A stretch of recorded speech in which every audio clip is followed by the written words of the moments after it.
মেহমান হচ্ছে আল্লাহ তাআলার পক্ষ থেকে এক বিশেষ নিয়ামত। যে সংসারে যত বেশি মেহমান আসে ওই সংসারের রিজিক আর বরকত আল্লাহ পাক ততটাই বাড়িয়ে দেন। আর প্রতিবার মেহমান আসলে এই মাংস রান্নার দায়িত্বটা আমার হাজবেন্ডের উপরেই পড়ে, কারণ ওর হাতের মাংস রান্না খুবই টেস্টি হয়, যেটা অনেস্টলি আমার হাতে ওই টেস্টটা আসে না। তো ও এখানে মাংসটা মেখে রাইস কুকারে বসিয়ে দিয়েছে।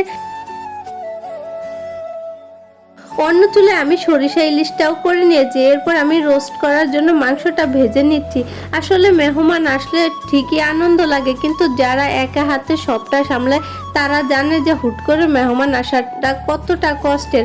আর আজকে আমার হাজবেন্ডের কয়েকজন ফ্রেন্ড আর ওর কয়েকটা কলিগ আসবে, তাই এই সমস্ত আয়োজন করলাম। এখানে আমি পোলাও, রোস্ট, গরুর মাংস, সরিষা ইলিশ, ডাল, সালাদ এই সমস্ত কিছু আয়োজন করতে পেরেছি। আলহামদুলিল্লাহ, সবাই খেয়ে খুবই প্রশংসা করেছে। এবার চলেন আপনাদেরকে দেখাই যে ওনারা কি কি নিয়ে এসেছে। আসলে ওনাদেরকে যতই বলা হয়ে থাক যে কিছু আনা লাগবে না, তারপরেও কেউ আসলে কারো বাসায় খালি হাতে আসে না, এটাই হচ্ছে নিয়ম। আর আমার হাজবেন্ডের এক ফ্রেন্ড দেখেন এখানে 1 ক্রেট আম এনেছে। যদিও এখন আমের সিজন চলে গেছে, কিন্তু এই ভিডিওটা সেই সময়ের যখন হাড়ি ভাঙ্গা আম এসেছিল। আর এই আম দেখে আমি আর আমার ছেলেরা কি যে